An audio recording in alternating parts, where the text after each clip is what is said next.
Госпожа Иосифа, таких детей очень много. Они одинаковые или нет?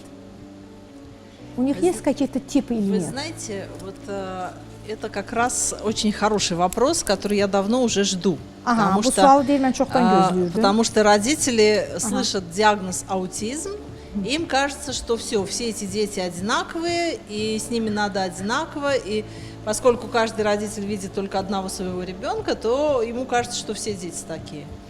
Valideynlər elə bilirlər ki, bu uşaqların hamısı, əgər autizm diaqnozu qoyuldusa, bu uşaqların hamısı eynidir. Çünki valideyn təkcə öz uşağını görür, ona elə gəlir ki, bütün autizm sindromu eynidir. Özünü eyni cür biruzə verir.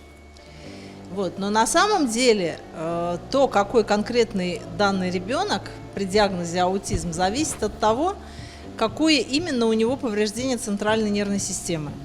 Amma əsas məsələ budur ki, onun mərkəzi sinir sisteminin hansı hissəsi, hansı nahiyəsi zədələnib, bax, tip bununla bir-birindən fərqlənir. И, в общем, по типам вот этих повреждений детей этих можно разделить как бы на группы. То есть есть группа детей, у которых там один тип аутизма, есть дети, у которых другой тип. Это мы не говорим про тяжесть, мы говорим именно про проявление. Потому что тяжесть — это, скажем так, снизу вверх мы считаем, да, самая нижняя ступенька, средняя ступенька, верхняя ступенька. Нет, тут мы говорим, скажем, на одном уровне, да, допустим, они все средней тяжести, да, но вот есть такие дети, есть такие дети, есть такие дети. Вот вопрос, какие дети есть. Əziz tamaşaçılarımız, məsələ burasındadır ki, biz deyir ağırlıq, yüngüllük və orta dərəcəni sadəcə olaraq deyək ki, bunlar orta dərəcədir, bunlar ağır dərəcəli autizm sindromunu özündə biruzə verir. Bunu, yəni ölçü vahidimiz budur. Amma tipə bölünəndə bu artıq uşağın mərkəzi sinir sisteminin hansı nahiyəsinin zədələnməsindən asılıdır. Yəni bu uşaqların birinci tip uşaqlar, ikinci tip uşaqlar, üçüncü tip uşaqlar tamamilə başqa bir bölgüdür. Yüngül dərəcəli, orta dərəcəli, ağır dərəcəli bunlar başqa bir bölgüdür. Скажем так, их довольно легко разделить по локации повреждения. Скажем так, есть дети, у которых основное повреждение находится в лобных долях в префронтальной коре. Как? В лобных долях головного мозга в префронтальной коре, то есть вот так. Aha, bəzi uşaqlar var ki, onların belə deyək ki, alın nahiyəsinin artıq formasından belə onların tipini müəyyənləşdirmək olur.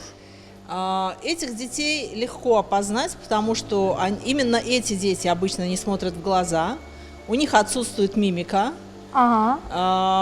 Они, скажем так, иногда они говорят, иногда не говорят, но всегда видно, что им очень тяжело говорить. То есть у них очень плохая моторика вот этой части головы, и они поэтому даже если говорят, то там всегда есть какие-то дефекты речи. Bu tip uşaqlar adətən adamın gözünə baxmırlar. Danışa da bilərlər, danışmaya da bilərlər, yəni az danışırlar, istədikləri zaman danışırlar. Əsas məsələ gözə baxmırlar və bu tip uşaqlar sanki o danışanda hiss edirsən ki, ona danışmaq çətinlik törədir. Yəni danışmaqda çətinlik çəkirlər. Yəni danışıq motorikası sanki çətin o sözləri tələffüz edir. У большинства из этих детей интеллект сохранен. То есть они умные. То есть вот именно эти дети, когда вот мы с ними работаем, они начинают раскрываться, они моментально показывают великолепные результаты, они несутся вперед, они там могут вдруг освоить там раз, вот как один мальчик взял и выучил русский язык. Да? Вот взял он и через месяц заговорил на русском языке. Bəli, bu tip uşaqların intellekti yerindədir. Ağıl dərrakə yerindədir. Sadəcə olaraq bu uşaqları sanki elə bil ki, belə bağlı sandıqdır, elə bir onu açmaq lazımdır da. Məsələn, Zülfüqar idi də, Zülfüqar. Zülfüqar adında uşağı siz də gördünüz, mən də gördüm əziz tamaşaçılarımız. O uşağın bu simptomlarını aradan qaldırandan sonra uşaq bir neçə ayın içərisində rus dilini öyrənməyə başladı. Təsəvvür edirsiniz, rus dili xarici bir dili öyrənməyə başladı. Biz də bilirik ki, rus dili çətin bir dildə öyrənmək üçün. 13-14 yaşında bir oğlan uşağı üçün. Ya bu bizim gözümüzün qarşısında olub. Вот. Другой тип детей – это дети, у которых основное повреждение лежит в теменных долях. Вот тут эти дети обычно они очень контактные, они смотрят в глаза.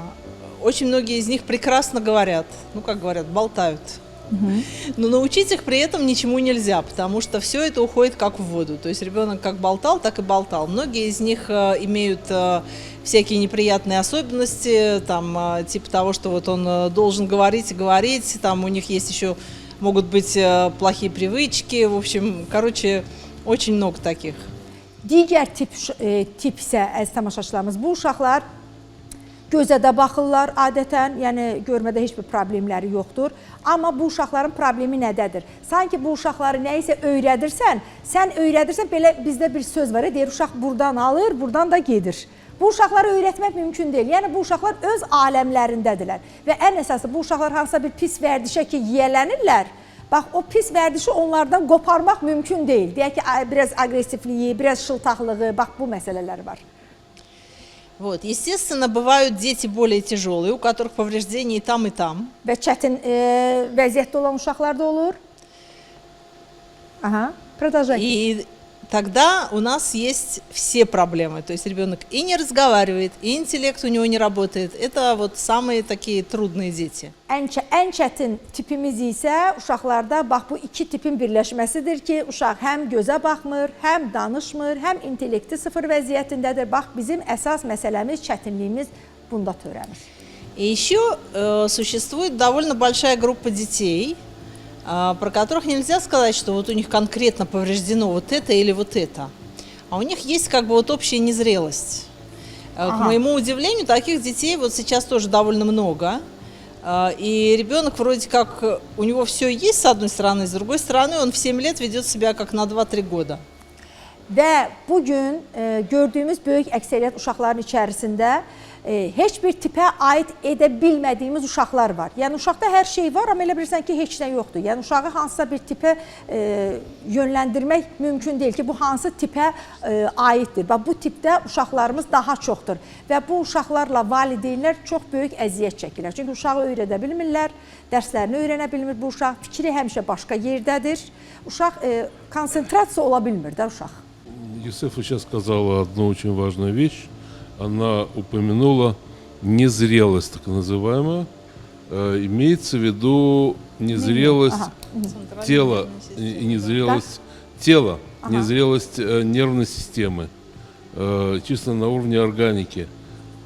По разным причинам, вот, в том числе из-за проблем, которые возникают в внутриутробном периоде, то есть до рождения, возникает незрелость тела, незрелость нервной системы, и это проявляется потом как, вот такими отклонениями.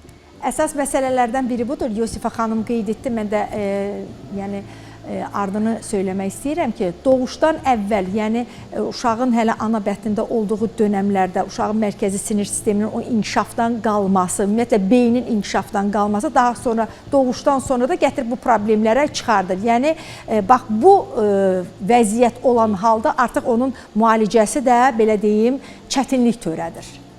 Родителям важно понимать, что в любом случае, когда ребенок rождается раньше срока, valideynlər bilməlidirlər ki, uşaq vaxtından əvvəl doğulursa, demək ki, onu mütləq şəkildə то есть всегда это просто по определению. Əqli problemi olacaq. Valideynlər bunu bilməlidirlər. Yəni uşağın yəni 9 aydan öncə doğulan uşaqlarda yəni ehtiyatlı olmaq lazım. Yəni bunu düşünməlidir valideyn ki, ola bilər. Да, и это надо понимать, что когда ребенок рождается раньше положенного срока, то всегда есть недоразвитие каких-то структур тела.